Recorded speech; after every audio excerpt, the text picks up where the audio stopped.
Certainly, there have been times where, there's no way we're hiring a white male person. Just kind of unspoken. There are times when it's spoken, but How would they say it? there's no way we're hiring a white male person. They say Like straight to you? Or okay. They'd be very careful how they message that to agents. According to these videotapes, Disney blatantly discriminates against white men in particular. I think I'm sort of well prepared for it. I'm well positioned for it.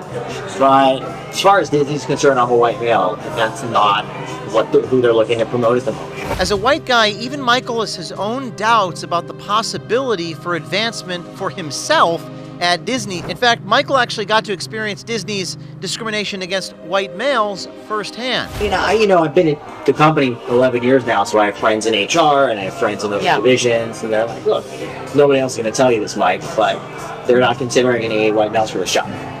They're just not.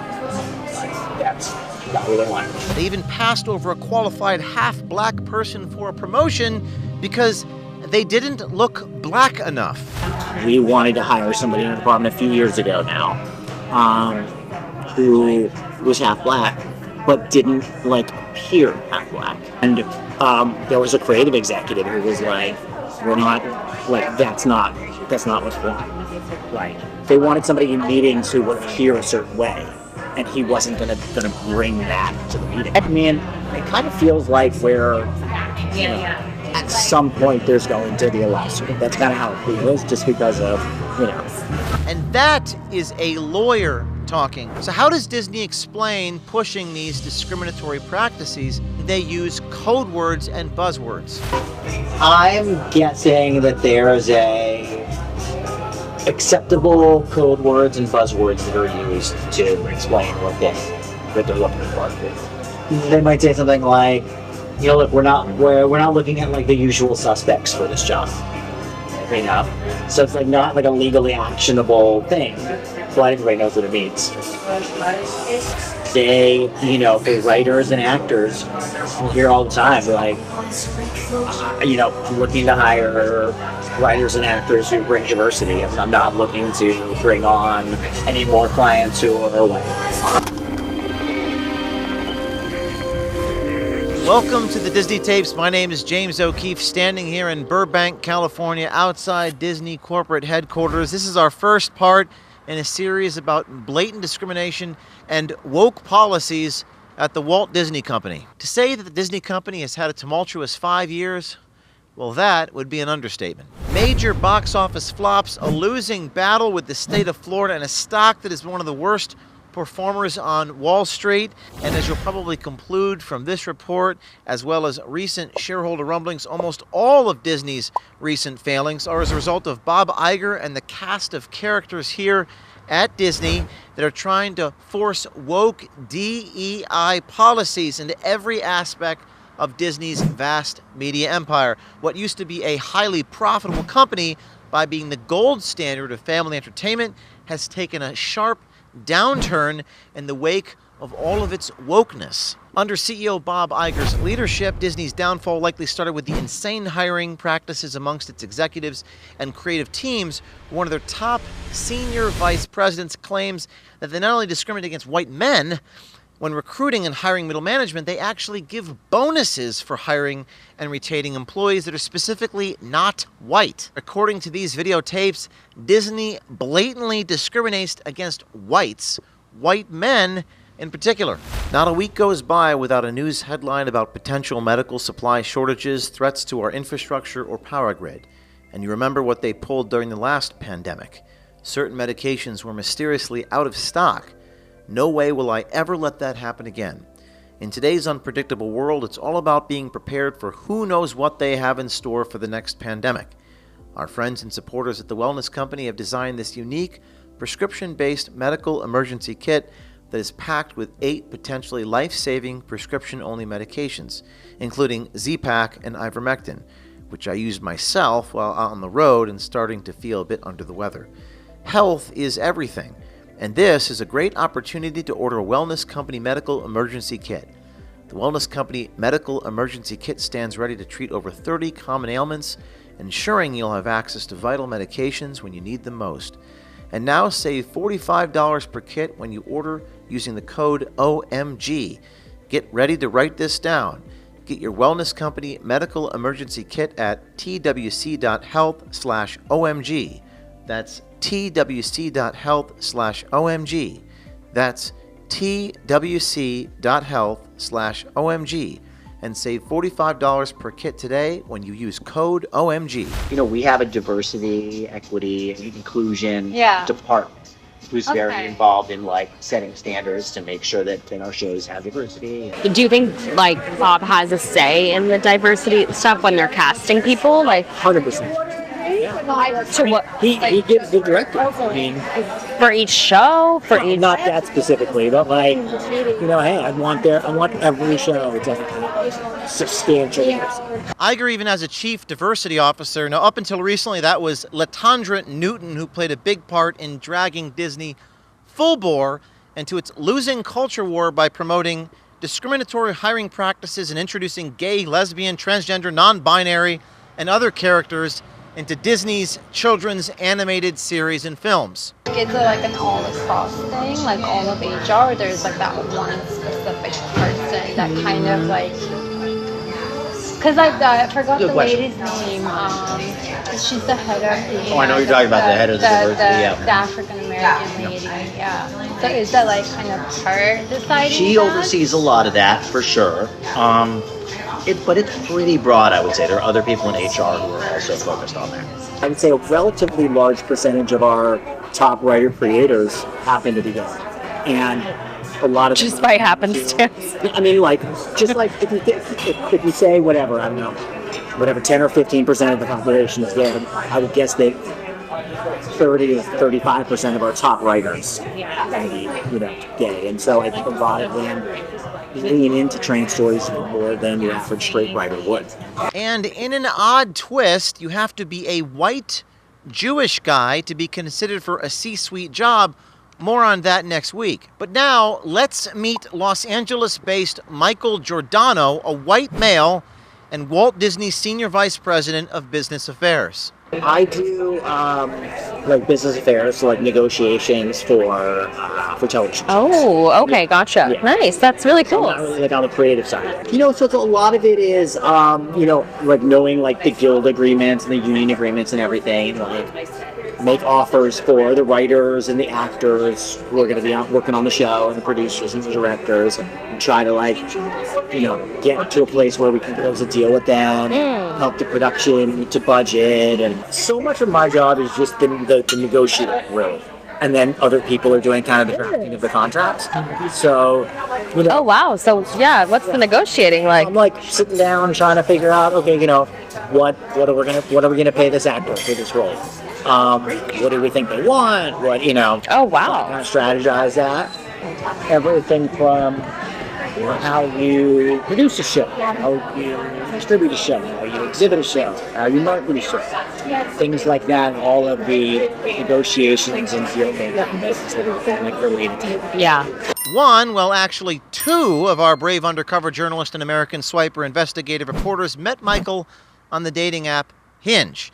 And aside from this story, which focused on Disney's overt discrimination against white men, you'll see later on in this report, and it'll be quite entertaining, Michael turns out to be quite the ladies' man. How long have you been on like dating out? Not very long. 2.5. Have you been going out with Not a lot. Not a lot. anything like worth? You know what's funny? No. Let's dig right into Disney's blatant practices of discrimination. If you're wondering how Disney as a company looks at race, gender, and discrimination in the hiring process, about how they recruit and hire talent, look no further. I think there are times when it's like so front and center. It's like great because that's the focus, Like we have so many shows where we're casting and we're like, we're not even going to see, certain people for it because we need that particular role to. So is it intentional that they want they only look for diverse candidates for certain roles? Yeah.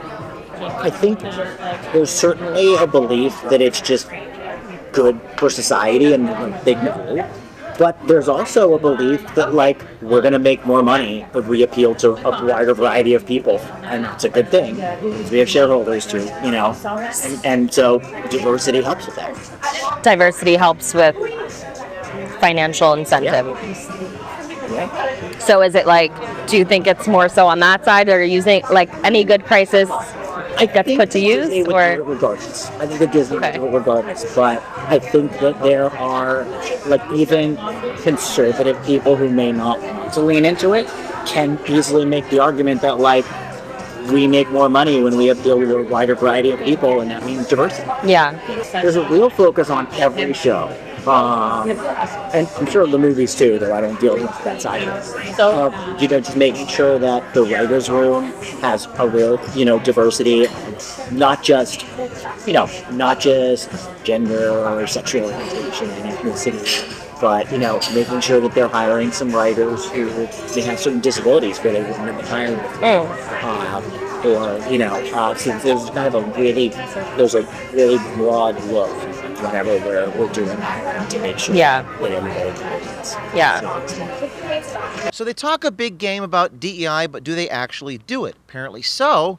They even passed over a qualified half-black person for a promotion because they didn't look black enough. We had a situation where we wanted to hire somebody in the department a few years ago now, who was half black, but didn't appear half black.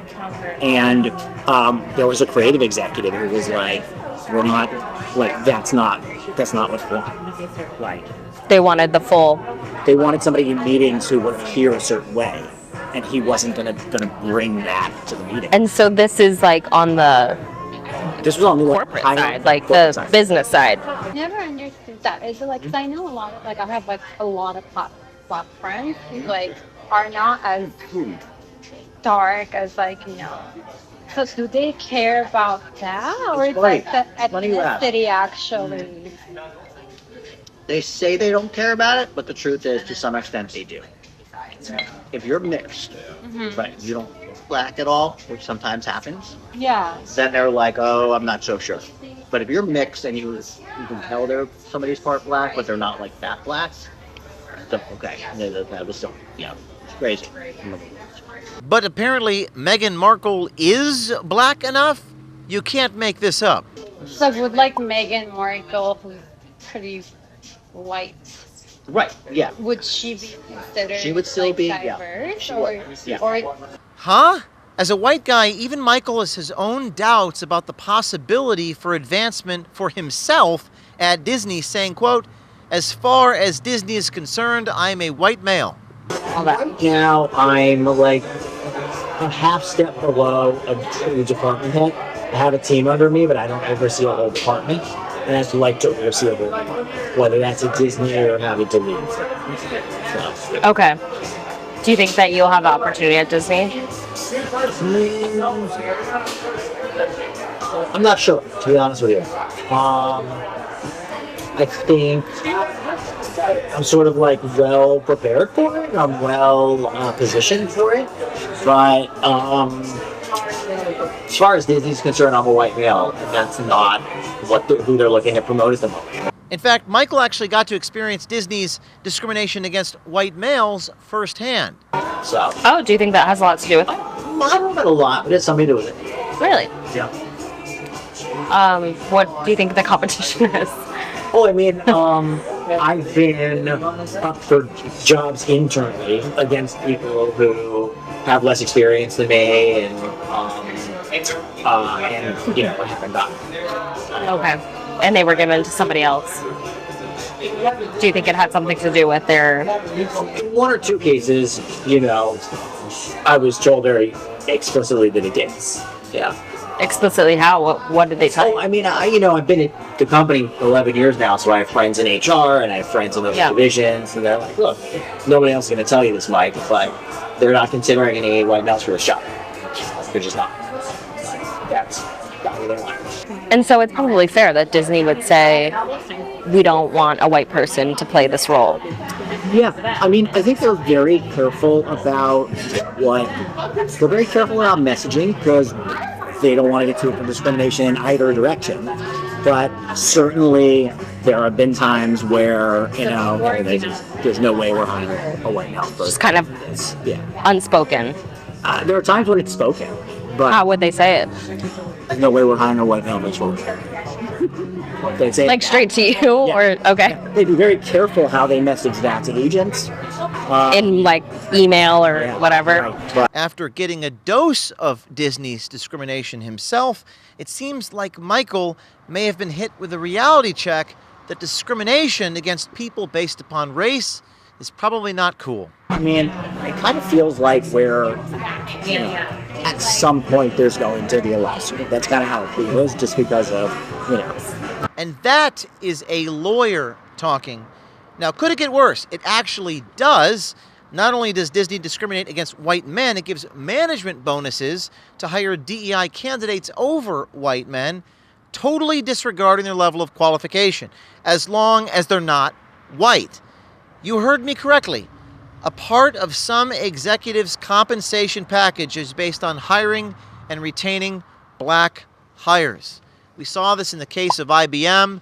America First Legal has launched a lawsuit. Many people coming out of the woodwork from IBM, from these Fortune 500 companies, all saying they've experienced this. We are certain to hear from people inside Disney who've made these claims. Many people here in Los Angeles, here in Hollywood, very afraid of Disney, very afraid of retaliation against their creative productions or movies or films or jobs for speaking about this truth.